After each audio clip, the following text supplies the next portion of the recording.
팀 켈러의 일과 영성에는 J.R.R. 톨킨이 쓴 단편 니글의 이파리라는 이야기가 소개되어 있습니다. J.R.R. 톨킨은 그의 대작 반지의 제왕 지필에 몰두하던 중에 어느 순간 내가 이 책을 완벽하게 마무리할 수 없겠다라는 생각에 절망하게 됩니다.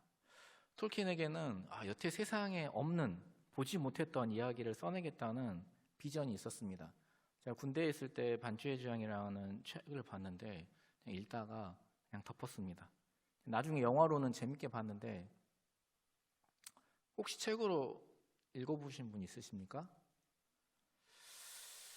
굉장히 어려웠습니다. 고대 영어와 북유럽의 이런 고대 언어가 등장하고 시와 고대어로 불리는 노래말 같은 것도 많이 나오고 굉장히 시적으로 이렇게 느껴졌습니다. 그걸 또 한국말로 번역이 제대로 안 돼 있어서 이해도 안 되고 중간에 책을 덮었던 기억이 있습니다. 아무튼 톨킨은 비전을 가지고 세상에 없던 이야기, 세상에 없던 세계와 세계관을 만들기 위해서 노력했습니다. 그러다가 벽에 부딪히게 되고 절망하게 됩니다. 정신적인 에너지와 창의력이 바닥난 거예요. 그러던 어느 날 아침에 눈을 뜨자마자 번개처럼 짤막한 이야기가 떠올랐습니다. 서둘러서 급하게 종이에 내용을 써내려가기 시작했습니다. 그 이야기가 짧은 단편 소설이 되었습니다. 때마침 원고 청탁이 들어왔습니다. 톨킨은 그 원고에다가 니글의 이파리라는 제목을 붙여 더블린 리뷰 편집부로 보냈습니다. 한 화가에 관한 이야기였습니다. 화가의 이름은 니글이었습니다. 니글이라는 뜻은 쓸데없이 시시콜콜한 일에 사소한 일에 시간을 낭비한다라는 뜻입니다. 니글에게는 죽기 전에 꼭 그리고 싶은 그림이 있었습니다. 이파리 하나에서 시작해서 나무 한 그루의 모습뿐만 아니라 나무 뒤쪽으로 펼쳐진 완벽한 세계까지 완성하고 싶었습니다. 니글은 머릿속에 이미지를 그려내기 위해서 사다리를 타고 올라가야 할 만큼 큰 캠퍼스를 준비하였습니다. 하지만 좀처럼 그림 전체의 윤곽이 드러나지가 않았습니다. 이유는 두 가지였습니다. 우선 나무보다 이파리에 혼신을 다해 시간을 사용했기 때문입니다. 음영과 광택, 표면에 맺힌 이슬까지 혼신의 힘을 기울였습니다. 두 번째는 따뜻한 마음 탓이었습니다. 이웃들이 부탁하는 일들을 처리하느라 쉴 새 없이 붓을 놓아야 했습니다. 어느 날 밤 니글은 드디어 자신에게 시간이 얼마 남지 않았다는 사실을 깨달았습니다. 독감에 걸려서 고열에 시달리며 어떻게든 그림을 완성하려고 하는데 죽음의 사자가 찾아왔습니다. 죽음의 사자가 이제 길을 떠나자고 합니다. 니글의 눈에서 눈물이 왈칵 쏟아졌습니다. 제발 아직 그림을 완성하지 못했단 말이에요 하면서 니글은 엉엉 울었습니다. 그렇게 세상을 떠나고 세월이 흐른 후에 마을 사람들은, 이웃 사람들은 죄다 해진 캔버스 위에 아름다운 이파리 한 장이 남아있는 그림을 발견했습니다. 그 후 이 그림은 마을 박물관 후미진 구석에 자리를 잡았습니다. 한편 세상을 떠난 화가 니글은 하늘나라의 높은 산들로 가는 열차에 태워졌습니다. 한참을 달려가는데 어디선가 두 갈래의 음성이 들려왔습니다. 하나는 엄하고 엄한 공의의 목소리였습니다. 허다한 시간을 낭비하고 평생 이뤄놓은 일이 거의 없다며 꾸짖었습니다. 하지만 다른 한쪽에서는 따뜻한 소리가 들렸습니다. 자비인 듯 했습니다. 니글이 한 일을 잘 알고 있다면서 남을 위해 희생했던 그의 수고를 칭찬하는 음성이 들렸습니다. 마침내 하늘나라에 다다랐을 무렵 나무 하나가 눈길을 사로잡았습니다. 니글은 얼른 그리로 뛰어갔습니다. 거기에는 마치 상급처럼 니글이 평생에 그토록 그리고 싶어 했던 바로 그것이 있었습니다. 놀랍게도 커다란 나무, 그의 나무가 완벽하게 완성된 모습으로 서 있었다. 잎이 벌어지고 가지는 길게 자라서 바람에 나부꼈다. 자주 떠올려 보았지만 어림짐작으로 추측하여 좀처럼 포착할 수 없었던 완성된 바로 그 상태였다. 니글은 나무를 가만히 바라보았다. 그리고 천천히 팔을 들어 팔을 활짝 벌렸다. 그리고 말했다. 이건 선물이야.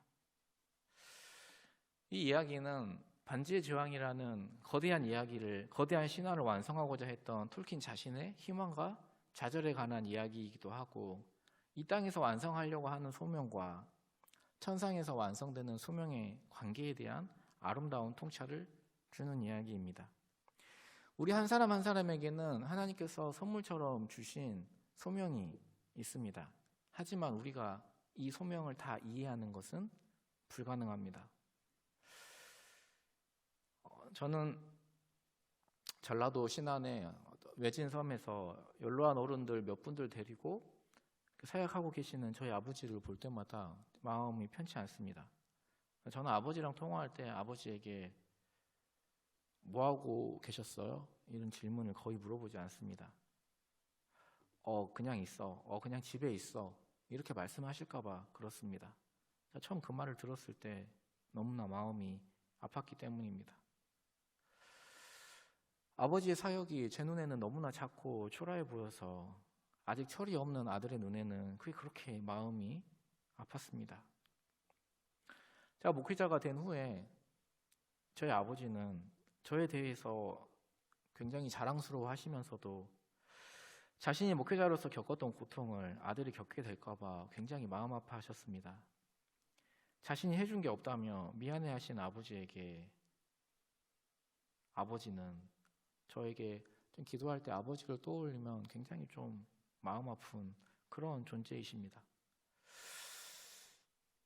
아버지가 평생을 다해서 정성을 다해 그리신 이파리가 저는 저라고 생각합니다.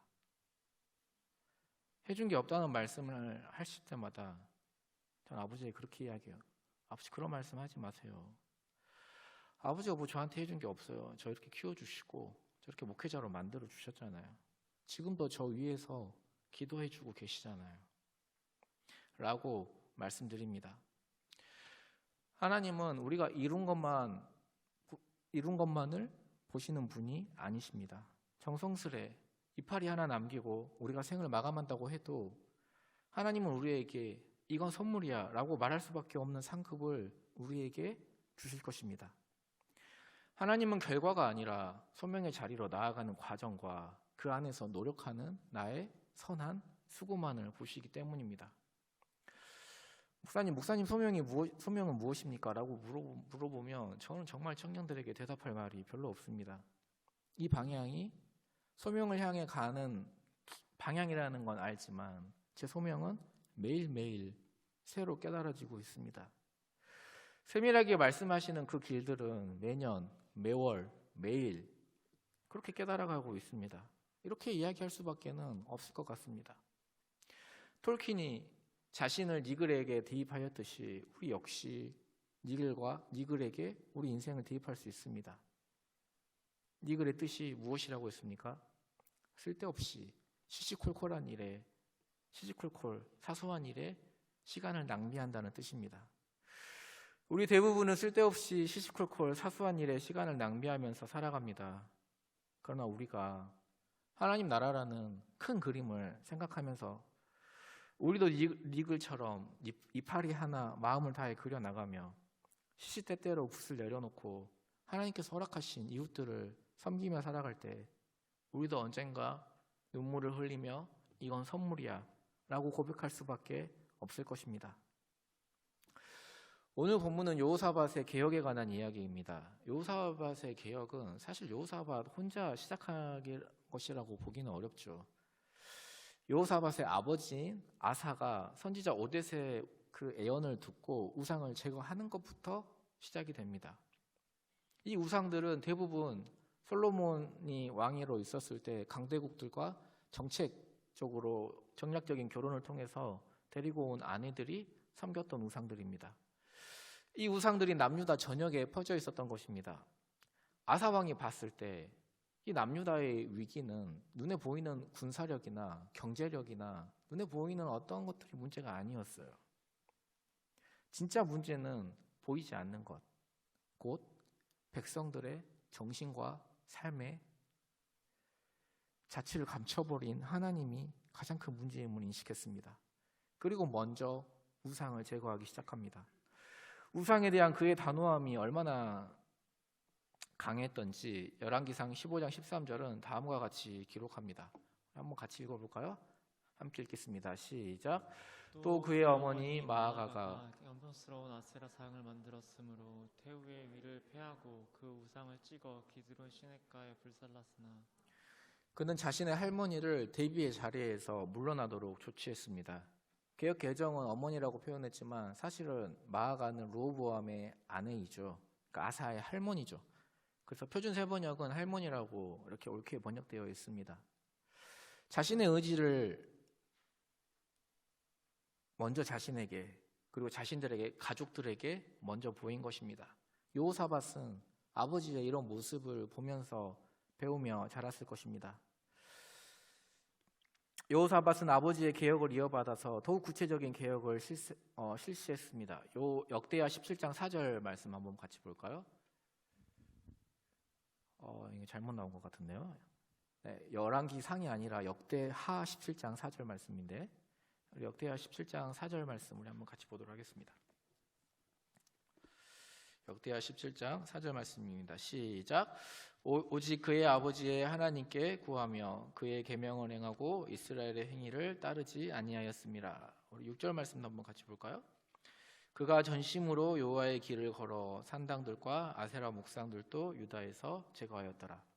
그러니까 여호사밧은 유다의 고질적이고 반복되는 죄를 제거하기 시작합니다.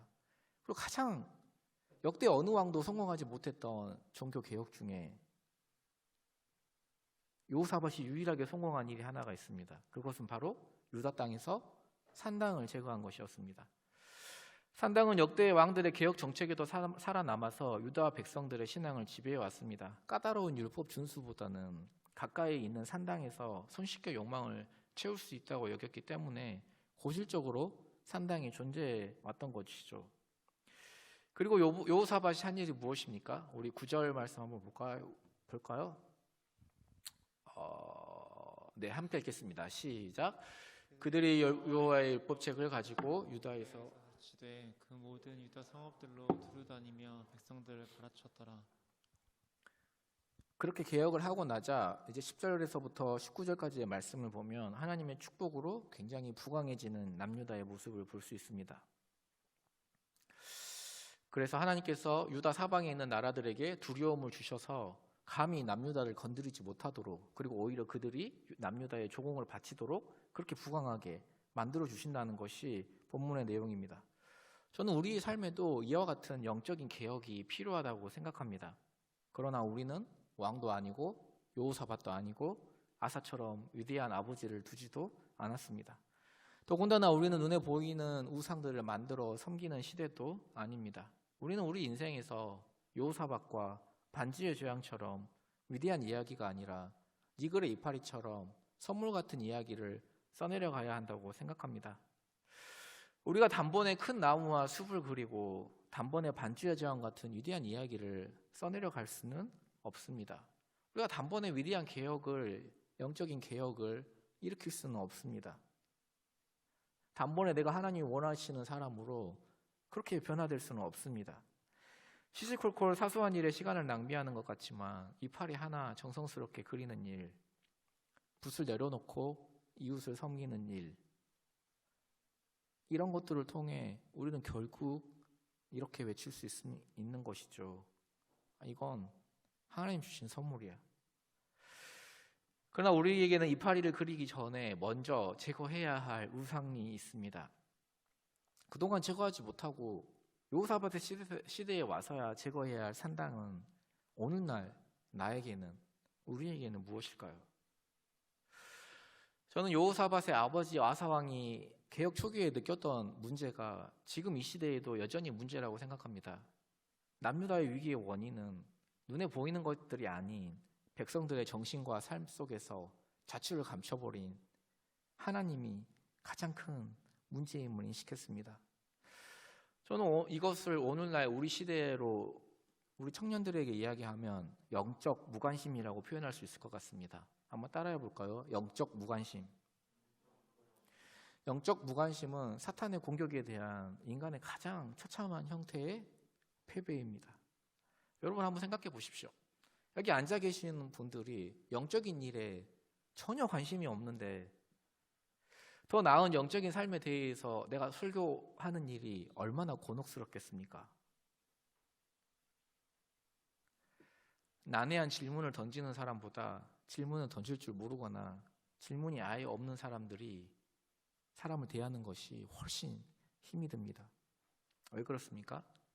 영적인 일에 관심이 없기 때문입니다. 자, 저번 주에도 기도에 대해서 물어보는 사람이 없다고 말씀드렸는데 영적인 일에 별로 관심이 없기 때문입니다. 그들에게는 오직 현재만 있고 눈에 보이는 것만 있고 몸의 유익만이 전부입니다. 영적으로 무관심한 사람들은 심리적 안정을 추구할 수 있는 종교적 형식과 제도를 원할 뿐이지 신앙은 아니에요. 정확히 이야기하면 신앙 자체를 원할 뿐이지 신앙의 대상과 그 내용은 중요하지 않습니다. 과거에 대한 내 죄책감을 경감시켜주고 현재를 잘 유지시켜주며 미래에 대한 불안감을 해소시켜줄 수 있는 방편을 원할 뿐입니다. 그러니 그들에게 말씀이 주는 역동적인 삶에 대한 기대나 흥분 대신에 지루하고 곤태로운 삶, 의무와 체면에 끌려다니는 숙제 같은 삶만 있을 뿐입니다. 예수 믿으면 천국 간다. 이런 단순한 공식 몇 개만 존재할 뿐이죠. 그들에게는 니글처럼 그리고 싶은 나무도 없을 뿐더러 이파리도 생각 없이 대충 그려나갈 뿐입니다. 그렇다고 해서 시시콜콜한 이웃의 부탁을 위해 자신의 붓을 내려놓지도 않습니다. 자신만을 위해서 오로지 살아가지만 오로지 자신만을 위해서 시간을 쓰지만 선물 같은 삶에 대한 감사도 기쁨도 만족도 없습니다. 그들에게는 상황에 맞게 즉각 사용할 수 있는 맞춤형 성경 해답집이나 의미는 몰라도 읽기만 해도 마음에 알 수 없는 평안을 주는 그런 익숙한 구절들만 있으면 충분해요. 그들은 성경에서 하나님의 인격성을 다 제거하고 그저 형식적인 신앙생활만 하는 것이죠. 여러분 한번 생각해 보십시오. 사람들이 자기 죄에서 돌이키지 못하는 이유 중에 하나가 무엇인지 아십니까? 의외로 기도와 예배 때문인 경우가 많습니다. 왜 그럴까요? 왜 자기 죄에서 돌이키지 못하는 이유가 예배와 기도 때문일까요? 나는 예배하는 사람이니까. 나는 예배팀인데? 나는 국장단 지금 몇 년을 했는데. 나는 예배하는 사람이라는 그 자의식 때문에 자기 삶이 얼마나 큰 문제가 있는지, 자신이 얼마나 총체적으로 부패해 있는지, 내가 목사인데 지금 목사 몇 년을 했는데 내가 얼마나 많은 사람들에게 기감이 되는 설교를 하고 얼마나 많은 사람들을 변화시켰는데 이런 생각이 있기 때문에 자신이 총체적으로 부패한 인간이라는 것을 잘 인식하지 못합니다.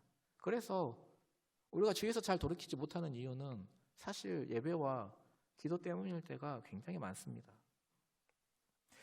계속해온 형식적인 예배와 기도가 자기 눈을 가려버리는 희한한 현상이 일어나는 것입니다. 그리고 무관심은 무지를 낳습니다. 관심이 없고 관심이 없으면 보고 있지만 보이지 못하고 듣고 있지만 들을 수 없습니다. 결국 자기가 보고 싶은 것만 보고 자기가 듣고 싶은 것만 듣습니다. 누구를 위해서? 자신을 위해서 그렇습니다. 그리고 그것이 성경과 하나님에 대한 무지를 낳습니다. 신앙생활 몇 년을 해도 똑같아요. 그렇게 그들은 과거를 회상할 수도 없고 내다볼 수도 없습니다. 지난 시간에 대한 감사도 없고 다가올 시간에 대한 소망도 없습니다. 그것이 지금 현재를 보는 눈마저 어둡게 하죠. 그래서 내 삶의 불확실함을 견뎌내지 못합니다. 성경에 대한 무관심이 무지를 낳았고 그 무지가 하나님과 자기 자신에 대한 무지를 낳았으며 그것이 하나님과 세상과 자신과 성경에 대한 왜곡된 시선을 낳았습니다. 악순환이 계속되는 것이죠. 특히 요즘 같은 속도의 시대에는 더욱 그렇습니다. 우리에게 어떤 삶을 위한 진통을 허락하지 않습니다. 이제는 옳고 그름보다는 성도들이 뭘 원하는가, 우리 청년들이 뭘 원하는가, 교인들의 기분, 취향, 입맛에 맞는지가 더 중요한 시대가 되었습니다. 그러니 내 거짓된 삶을 폭로하는 낯선 타자의 말씀들은 점점 사라지고 있는 것입니다. 더 깊은 기만으로 이끌려서 정말 형식적인 종교인이 되는 것입니다. 무지는 깊어가고 무관심은 커져가고 있다는 것이 목회자로서의 저의 솔직한 생각입니다. 그리고 영적인 일에 대한 영적인 무관심과 무지가 무책임한 태도를 낳습니다. 자신의 영혼에 대해서뿐만이 아니라 자신이 속한 공동체에도 그는 결코 책임을 다하지 않습니다. 오늘이 국장단 투표인데 국장단? 나만 아니면 돼 라는 식의 무책임한 태도를 낳습니다. 책임을 느끼지 않습니다. 누군가 예배팀 봉사하고 누군가 목자하고 누군가 국장단 하겠지. 목사님이 알아서 하시겠지. 영적인 무책임으로 절대 끝나지 않습니다. 영적인 무책임은 결국에 영적인 무감각을 낳습니다. 그들에게는 감각이 없어요. 경이로움도 없고 말씀에 대한 기쁨도 없고 놀람도 없고 찔림도 없습니다. 아무리 기쁜 소식이라고 앞에서 목이 터져라 외쳐도 그들에게 기쁜 소식은 더 이상 기쁜 소식이 아닙니다. 그저 그런 소식. 그들에게 기독교는 삶을 바꿔놓는 종교가 아니죠. 그저 삶을 개선하는 정도의 종교일 뿐입니다. 자, 영적인 무관심이 무지를 낳고 무지가 무책임을 낳고 무책임한 태도를 낳고 무책임이 영적 무감각을 낳습니다. 하나님의 말씀을 사랑하지 않으면서 하나님을 사랑한다고 고백하고 찬양합니다. 우리 지금 그렇게 찬양 드렸잖아요. 하나님의 말씀을 읽지도 않으면서 하나님을 안다고 생각합니다. 하나님의 말씀을 듣지 않고서도 하나님의 뜻을 안다고 생각합니다. 말합니다. 하나님의 말씀을 묵상하지도 않으면서 하나님의 백성이라고 확신합니다. 하나님의 말씀을 즐거워하지도 않으면서 하나님의 나라를 사모한다고 말합니다. 그 말씀으로 인도함을 받지도 않으면서 주의 길을 간다고 말합니다. 기도하지 않으면서도 하나님과 동행한다고 고백합니다. 그들이 믿는 것은 우리의 주와 우리의 왕으로서 말씀으로 다스리시는 인격적인 하나님이 아니에요. 내가 만들어낸 나의 필요에 의해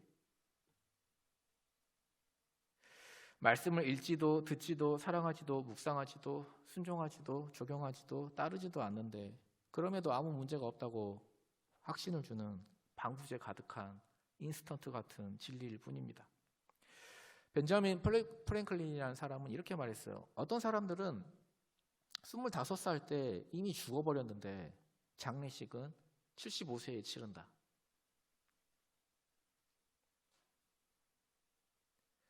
영적인 무관심은 영적인 무감각을 낳는다 그랬는데 감각이 없다는 건 죽은 거예요. 시체가 감각이 없잖아요. 나이가 25이든 35이든 45이든 우리가 영적으로 무감각하게 산다면 이미 죽은 거예요. 다만 장례식만 75세에 치를 뿐이죠. 우리가 다시 살아나기 위해서 영적인 개혁을 하기 위해서 어떻게 해야 합니까? 7절, 8절, 9절 한번 같이 볼까요? 7, 8, 9절 함께 읽겠습니다. 시작. 그가 왕위에 있은 지 3년에 그의 방백들 베나일과 오바댜와 스가랴와 느다넬과 미가야를 보내어 유다 여러 성읍에서 가르치게 하고 또 그들과 함께 레위 사람 스마야와 느다냐와 스바랴와 아사엘과 스미라목과 여호나단과 아도니아와 도비야와 도비도니아 등 레위 사람들을 보내고 또 저희와 함께 제사장 엘리사마와 여호와람을 보내었더니 그들이 여호와의 율법책을 가지고 유다에서 가르치되 그 모든 유다 성읍들로 두루 다니며 백성들을 가르쳤더라. 그러니까 여호사밧은 산당만 제거하지 않았습니다. 산당을 제거하는 일과 함께 말씀을 가르치는 일들을 병행합니다. 사람들을 세워서 각지에 보내서 필요한 곳에 보내서 말씀을 가르쳐서 지켜서 행하게 하는 일을 병행합니다. 그는 유다 성읍과 예루살렘의 레위 사람들과 방백들을 파견하여서 율법을 가르치게 합니다. 산당을 잃은 빈 마음에 다른 우상이 차지하지 않도록 말씀으로 채웁니다. 오늘날도 마찬가지입니다. 영적인 무관심을 벗어나기 위해서는 하나님의 말씀을 묵상하는 것밖에 없습니다. 하나님의 말씀을 묵상하지 않으면 영적인 무관심, 무책임, 무감각, 무분별, 무계획 이런 것에 빠질 수밖에 없어요. 불확실한 현실을 견뎌낼 힘이 없어요. 제도를 바꾸고 금령을 내려서 행동을 강제하는 것으로는 온전한 개혁이 불가능합니다. 여러분을 여기에 아무리 강제로 앉혀놓아봤자, 여러분이 아무리 몸만 여기에 있다고 해도 여러분이 하나님의 말씀을 삶에서 살아내지 않는다면 개혁이 일어나지 않습니다. 진정한 삶의 변화는 마음의 변화에서 시작되기 때문입니다. 내 삶이 변화되기를 원한다면, 또 우리 공동체가 새롭게 되기를 원한다면 우리는 말씀으로 돌아가야 합니다. 삶을 말씀에서 새롭게 시작해야 합니다. 제가 참 좋아하는 책 중에 크리스찬 스타트라는 김동호 목사님이 쓰신 책이 있습니다. 저한테 가지고 있는 책은 아주 오래된 옛날 버전 책이에요. 이 책은 말 그대로 신앙생활을 어떻게 시작하는지, 크리스찬 스타트, 아주 기초 중에 기초라고 할 수 있는 내용들이 적혀 있습니다. 말씀, 기도, 예배생활, 헌금생활, 주일날 정장 입고 예배드리기, 유산 물려주지 않기, 이런 것들 자세하게 기록되어 있습니다. 저처럼 모태신앙이고 신앙생활 40년 넘은 사람에게는 유치한 내용들이 들어있어요. 예배드릴 때 앞자리에 앉기, 이런 거. 여러분이 다 알고 있는 내용이고 새로울 것이 하나도 없는 내용이에요. 그러나 저는 목사가 되고 점점 이 목사의 연수가 길어질수록 이 책이 더욱더 중요하고 소중하다고 깨닫습니다. 읽을 때마다 새로운 내용을 발견하게 되고 어느덧 하나님과 멀어져 있는 내 자신을 발견하게 됩니다. 어느덧 형식적으로 신앙생활을 하고 있는 내 자신을 발견하게 됩니다. 저에게 1대1 양육을 받게 되거나 제자훈련을 받게 되면 반드시 읽고 삶에 적용해야 하는 책입니다. 제자훈련을 받는다고 하면서 혹은 받았다고 하면서 예배 시간에 지각하거나 불성실하게 살거나 불성실하게 신앙생활하거나 기도생활, 헌금생활 제대로 못하는 것은 제자훈련을 대가리로 배운 것이지 지식으로 배운 것이지 삶에 적용한 건 아니에요. 제자훈련이란 경건생활을 내 삶에 익숙하게 1년 동안 적용시켜서 삶으로 만들어내는 것입니다. 결코 교린을 배우거나 어떤 지식을 쌓는 시간이 아니에요. 제가 아픈 뒤로는 청년부 찬양할 때 이 베이스 소리가 너무 귀에 울려가지고 듣기 힘들어서 의도적으로 찬양 끝날 때쯤 올라오는 것 뿐이지 아프기 전에 늘 예배 시간 전에 와서 예배 드렸습니다. 저 헌금 작년 예배 때 다 드려요. 그래도 청년부 예배 때 꼭 헌금하기 위해 노력합니다. 왜 그렇습니까? 그게 가장 기본이라고 생각하기 때문입니다. 학교 공부는 1학년부터 시작하여서 누구나 기초부터 공부를 합니다. 그래서 특별히 게으르지 않는 이상 착실히 1학년 때부터 학교 생활을 따라가다 보면 기초를 든든히 할 수 있습니다. 운동선수가 되었어도 마찬가지입니다. 운동선수가 되기로 작정하면 누구나 그에게 기초적인 체력 훈련과 기본기부터 넌덜머리가 날 때까지 기본기 훈련만 지속하죠.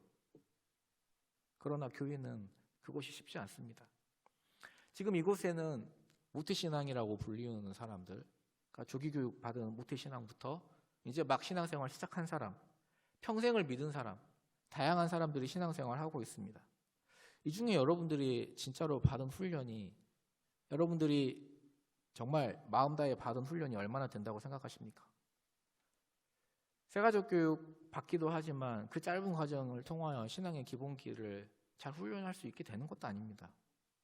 10년, 20년 교회 생활하여도 신앙의 기본기들을 제대로 배울 기회를 갖기가 어렵습니다.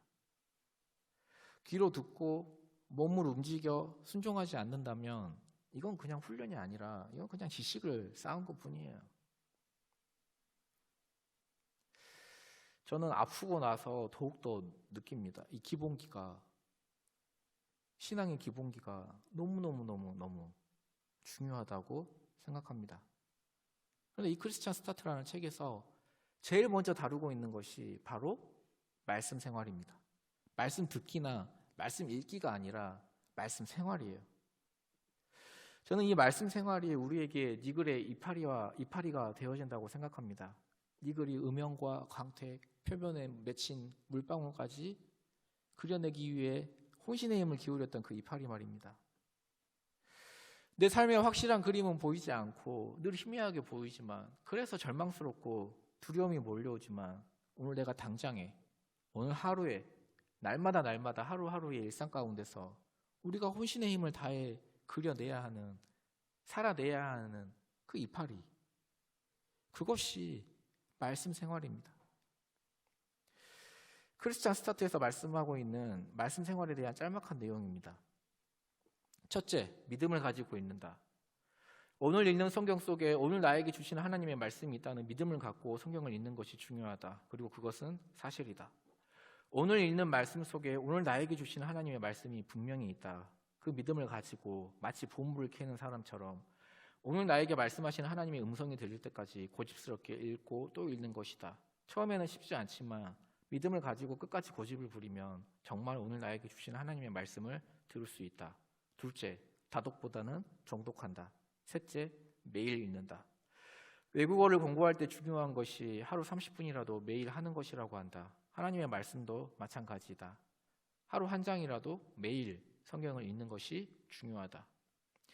주일날 예배 시간에만 성경을 읽는 교인들이 얼마나 많은지 모른다. 예수를 믿으려면, 그리고 예수 믿는 기쁨을 알고 예수를 믿는 믿음으로 받는 최고의 복을 누리면서 살기를 원한다면 더 이상 미루지 말고 당장 매일 성경 읽기를 생활화할 수 있기를 바란다. 매일 믿음을 가지고 성경을 읽는 것, 그리고 그것을 통하여 하나님과 대화하는 법을 배우는 것이 예수 믿는 사람이 가장 먼저 해야 할 가장 중요한 기본기임을 명심할 수 있기를 바란다. 믿음을 가지고 정독하며 매일매일 성경을 읽으면 성경 읽는 맛을 알게 될 것이다.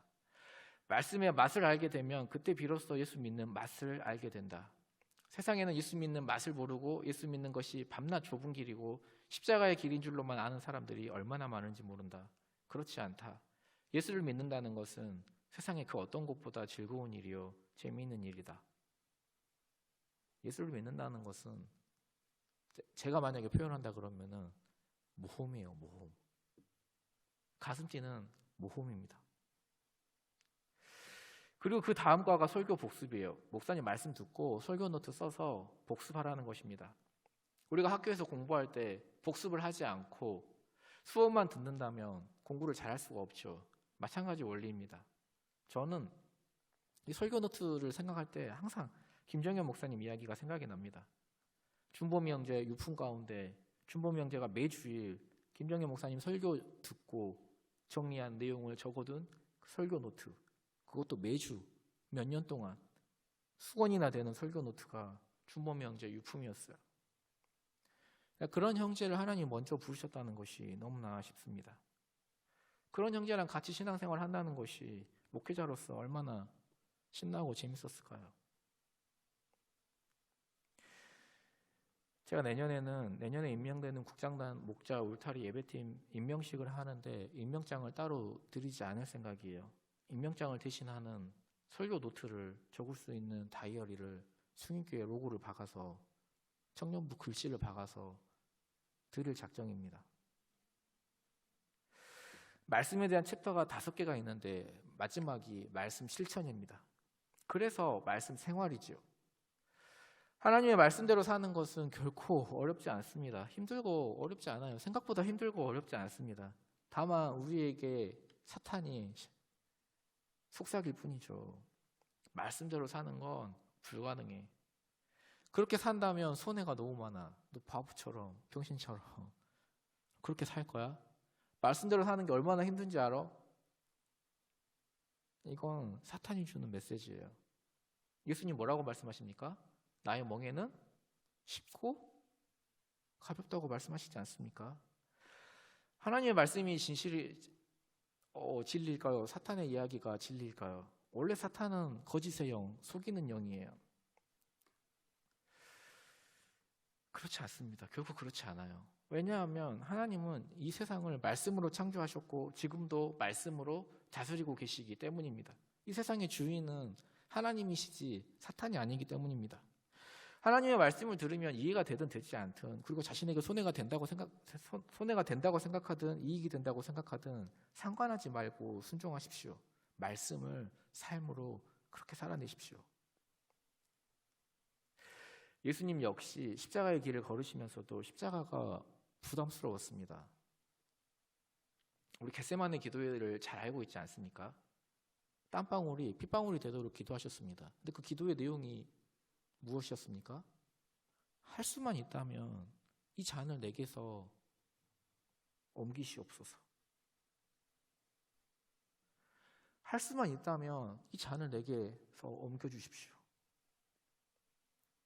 그러나 내 뜻대로 마시고 아버지의 뜻대로 하옵소서.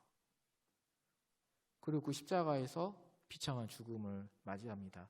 단 3년의 사역을 하고 말이시죠. 그러나 하나님은 십자가라는 그 비참한 죽음, 그 순종의 이파리 하나를 통하여서 이건 선물이야라고 말할 수밖에 없는 너무나 아름답고 위대한 숲을, 그림을 그려내셨습니다. 말씀을 맺겠습니다. 아사와 여호사밧은 선지자 말씀과 율법을 듣고 고민만 하지 않았습니다. 그냥 두고 앉아있지만 하지 않았습니다. 국가적인 손익을 계산하며 따지지 않았습니다. 왕으로서 자신의 권위를 생각하지 않았습니다. 그들을 순종했고 실천했습니다. 자신부터, 자신의 가정부터, 그리고 온 나라에 주의 말씀을 실천했습니다. 그럴 때 주님은 선하게 응답하여 주십니다. 저는 우리 청년들이 제발 영적인 무감각, 무관심, 무지, 무책임, 무분별, 무기획 이렇게 살지 않기를 소망합니다. 이미 영적으로 죽어버렸는데 자신이 죽은지도 모르고 장례식만 75사일에 치르는 그런 삶을 살지 않기를 소망합니다. 살았으나 이미 죽어버린 시체처럼 살아가기보다는 하나님의 은혜로 설문과 같은 인생을 누리기를 예수님의 이름으로 소망합니다.